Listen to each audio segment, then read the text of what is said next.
All set for tonight, Dave? I'm counting on you. It's not often that my wife and I get the chance to dine out, so we have really been looking forward to this. Yes, everything is prepared according to our strict standards. I don't think there's much more I could have done to make preparations. We've had some special items flown directly in from France this morning. It's just, well... You're not nervous, are you? It should be fine. It's not like tonight is opening night or anything. Let the restaurant speak for itself. The excellent reviews are all because of your hard work. I've been through everything with the waitstaff in the kitchen. I think it should be okay. I hope we don't let you down. But I'm still nervous. I'm sorry. I can't help it. It's not every day the owner comes for dinner. I'll just make a final check of the kitchen and the menu. Just relax. It'll all be okay. Just treat me like any other customer. I'm not the boss tonight. I'm a hungry patron. It's not like it's an unannounced inspection. It's just dinner with my wife, so you have nothing to worry about. Hey, I'll prove it to you by using a coupon. I'll use the 10% off one from the Come Taste France campaign. No one will notice it's me, and the staff will hopefully just go about their jobs as usual. You don't have to pay. It's your restaurant after all, and you shouldn't have to pay on your wedding anniversary. After everything you've done for me, I wouldn't dream of taking your money. Oh, I can't help thinking I should tell the staff you are going to be a customer. They'd be on their best behavior. No slip-ups. I've trained them and have confidence in them. I would hope that this is always the case regardless of who is dining there. Well, yes, of course, Mr. Martin, but even so... No, it's important that I just be a regular customer. You won't be there either, will you? No, the chef will be the one I personally trained, and then there will be one waiter, Philip. This will be the first time for the place to be in action without me being there. To tell the truth, I'm really worried. So many things could go wrong. At least I know the deliveries all came on time today, and the chef has had time to prep. It's not the taste I'm worried about, though, more the overall impression. You are the manager, so trust in your ability to train the staff. And again, I'm not there to make a surprise inspection anyway. My wife and I are just there to enjoy some top-notch French cuisine. You do have confidence in your ability to project that level of class, right? When I asked my wife what she wanted to eat for our anniversary, she said French without a moment's hesitation. So naturally, I thought of your place. It's been getting a lot of attention in local magazines recently, so I know you won't let us down. Yes, it is really unfortunate that I can't be there. If you'd let me know a bit more in advance, I could have rearranged things. I'm really sorry, Mr. Martin. Not to worry. It couldn't be helped. I'm sure the wife and I will have a great time. But let's have a few beers, just you and I, sometime soon. We can talk about the future direction of your place and the chain in general. I've got some big ideas for expansion that I think you'll be interested in. I'd love to. Just say the word and I'll make sure I'm free. I have a few ideas I'd like to pitch to you myself. Well, I hope you and your wife enjoy your evening. I've prepared a little surprise for you too, all the way from France. Would you mind explaining what's going on? Why was I asked to leave the restaurant? I just wanted to have a meal with my wife. I don't understand why you have to turn us away without even eating. As I told you a number of times, you're trying to use a discount coupon. That's why. If you don't understand this, then is there any point of explaining?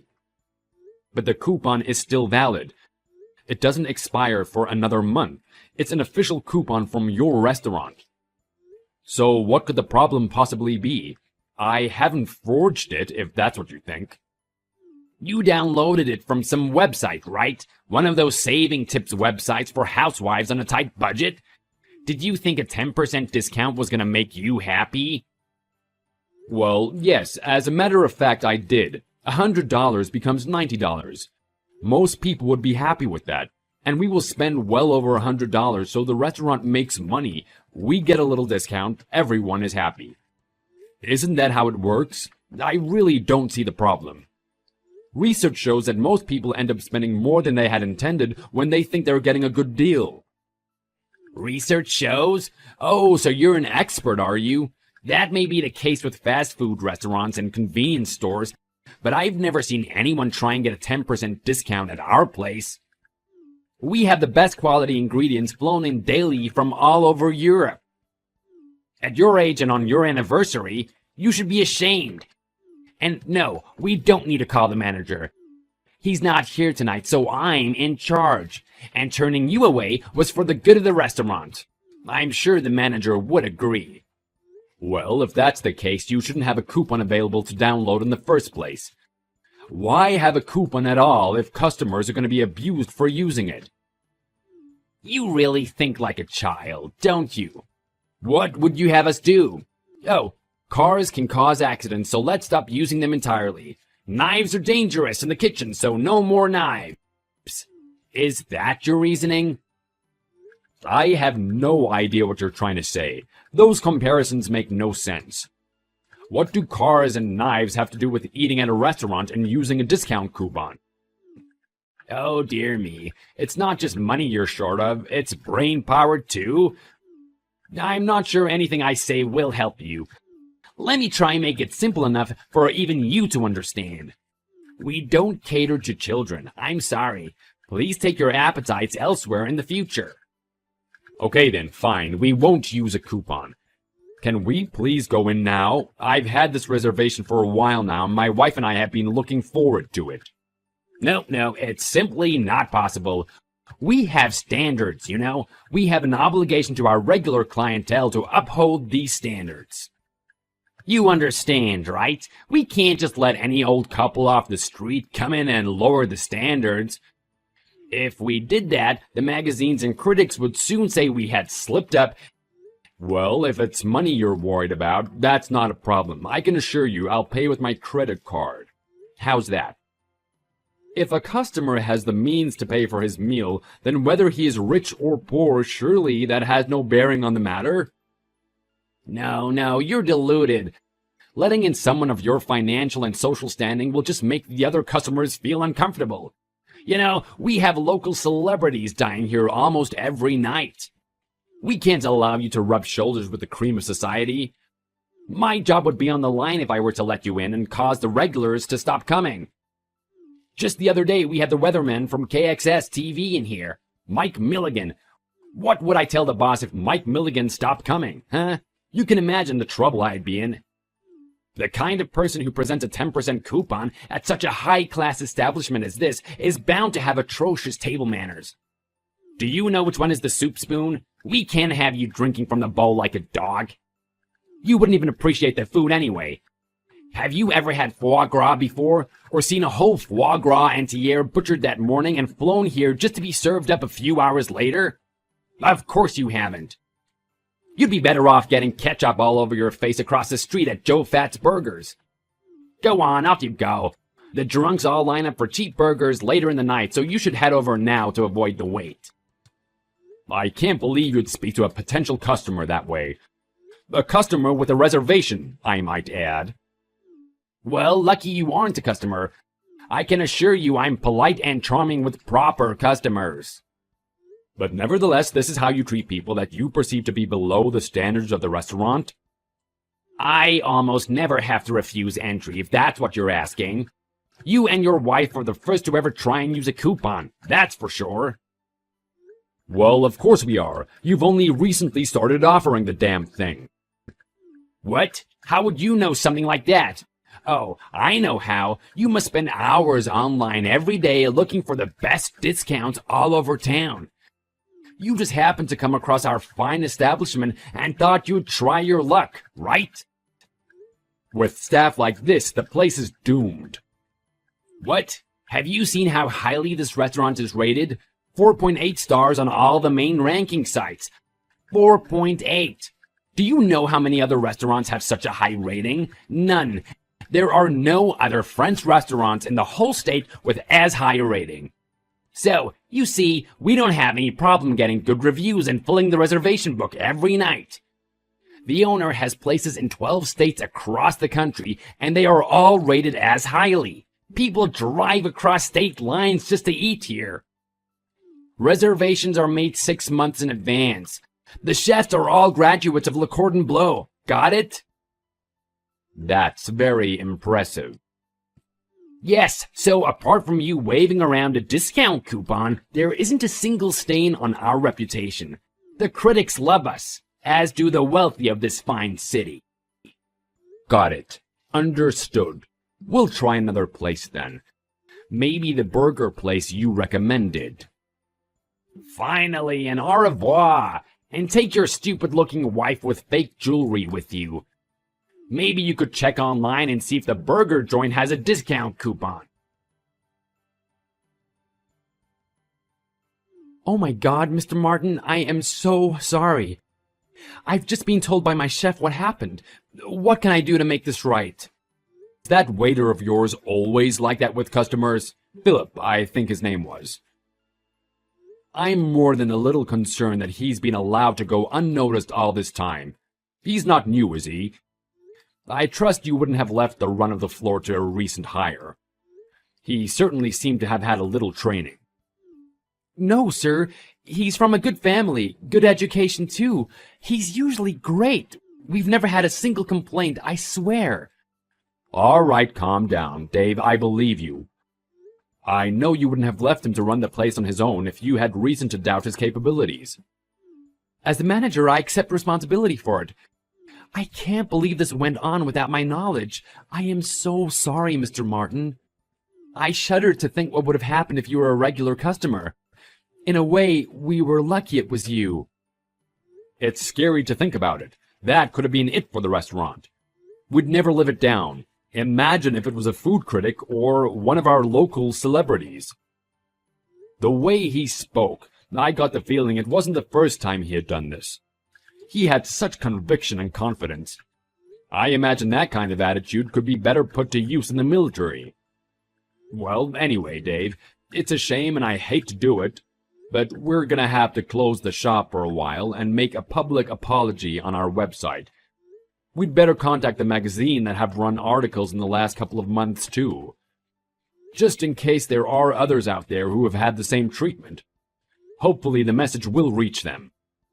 The damage this guy Philip has done could be far-reaching. You're right, Mr. Martin. That's all we can do, and while we're closed, I'll run a few hospitality training sessions for the staff. Yes, of course. That will be required, but I'm worried about the restaurant going forward. Please be aware of the fact that this might not go away, and in the event of more of this kind of abuse of customers comes to light, the temporary closure may become permanent. You're not to worry about yourself, though, Dave. I've always got use for great managers like yourself. I know that you've worked hard to get that place up and running as well as it was, but these things happen. If the damage to the reputation is irreparable, then the worst might happen. If it does, then I'll need to relocate you. I understand, boss.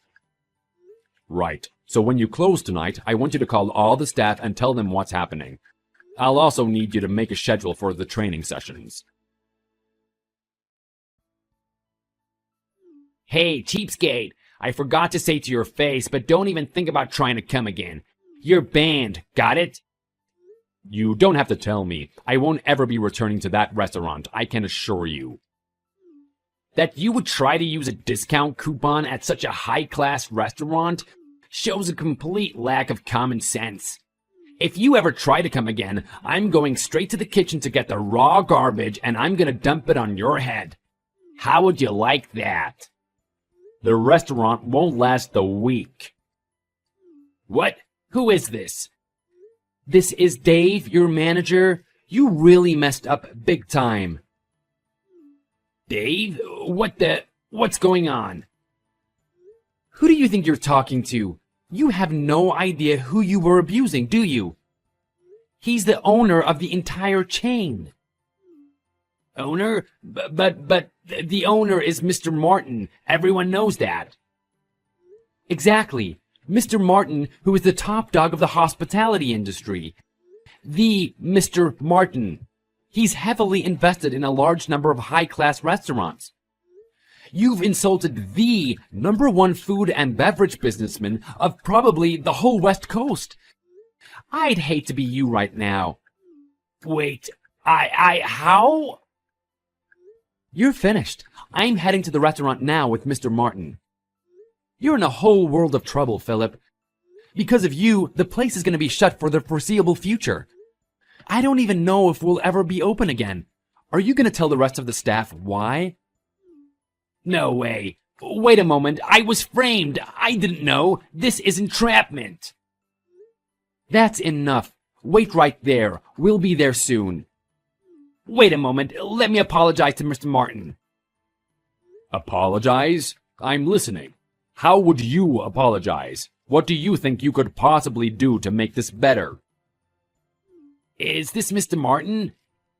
Yes. I'm waiting for this apology that's going to make it all better. Mr. Martin, I'm truly sorry for insulting you. And? I'm deeply sorry I spoke to you that way. I didn't know it was you. I've reflected on it, and it will never happen again. Pathetic. I didn't know it was you. That's it. So that kind of treatment is okay if it's not the owner? Is that what you're trying to say? It's fine if it's just some regular customer? You are deeply mistaken. You are very lucky it was me. What do you mean? Because it was me, we're lucky to have avoided a nasty and regrettable incident with a real customer. This is what you're failing to understand. In this case, you were very fortunate it was me, but regardless, that is no way to speak to any customer. Do you understand? Yes, you're right. I didn't give that enough consideration. I'm sorry. I was out of line, sir. Consideration? Your excuses and apology are meaningless. You can't simply fix this mess by apologizing. First, you must realize how atrocious your behavior was as the face of the restaurant. If the lasting impression of the restaurant is that the waitstaff are extremely rude, then all the efforts of the chef are wasted. Are you starting to understand? You're right. I'm sorry, Mr. Martin. I wonder whether you really do understand. Anyway, you are fired. Clean out your locker right away. And I want a sincere apology from you, by name, on our website by tomorrow. You are to detail what happened tonight and apologize to any other customers you may have offended in the past. My name? Does that scare you? Having the whole industry know who it was that caused the restaurant to close? Do you think you could hide behind the reputation of the restaurant and treat customers in such a condescending way? Did it give you a feeling of power? No, it's not like I did this all the time. Yes, well, I suppose if you did, we'd have shut up shop a long time ago. But if there's even one single other customer out there who you've acted in that way to, I expect you to put your name on the apology and word it in a way that they understand you are apologizing to them directly. Do you really understand what you've done? You've not only lost your own job, but the rest of the staff will have to look for new jobs too while the restaurant is closed. I understand. I will apologize to all of them individually. At the very least, you'll have trouble finding another job in the industry. No other restaurant is going to hire you. I'll make sure of that. That was me as the owner of the restaurant. As a customer, I have a personal grievance to take up next. You insulted me in front of the other customers, without knowing what was happening. The other diners would have thought you were throwing my wife and me out for a justifiable reason. You also insulted my wife directly. For that, there is no apology big enough. I have very powerful friends, and not just in the restaurant business either. I can make it impossible for you to work anywhere on the West Coast. Sir, I'm sorry. I accept you firing me. I'll make a formal apology. But please, don't chase me out of town. I didn't build my business empire by forgiving every little idiot who offended me along the way. You'll be made to take responsibility for your actions. I may have taken it easy on you if it had just been me, but you humiliated my wife in public, and for that, you will pay. Sir, please forgive me. I'll be at the restaurant in a few minutes. You had better get down on your hands and knees and beg me for forgiveness. Oh, and get out of my restaurant. Meet us in the car park. Why? I don't want you ever entering the premises again. We have standards to uphold. We met Philip in the parking lot, and he got down on his hands and knees crying and begging to be forgiven. But it didn't seem sincere, and I sensed he was acting. Most waiters in the city are actors waiting for their big part, so I simply ignored him. Dave and I went into the restaurant and started planning what move to take next. All the while, Philip continued crying in the parking lot. We could hear him from inside, so I went out and poked him with a broom a few times and sent him on his way. He eventually did post an apology on the company website. I never forgave him, and I made it impossible for him to work anywhere in the state. Apparently, he's back living at home with his parents. The restaurant reopened after a month, and I gave the remaining staff bonuses for the month that they were on standby. Thankfully, they all stayed with us, and we only had to hire one waiter to replace the disgraced Philip. Dave is so worried about the staff's ability to deal with customers that he's doing the job of manager and maitre d' and won't leave the dining room for fear of a similar incident. Thanks to the efforts of Dave and the rest of the staff, we are back to being the #1 French restaurant in the city.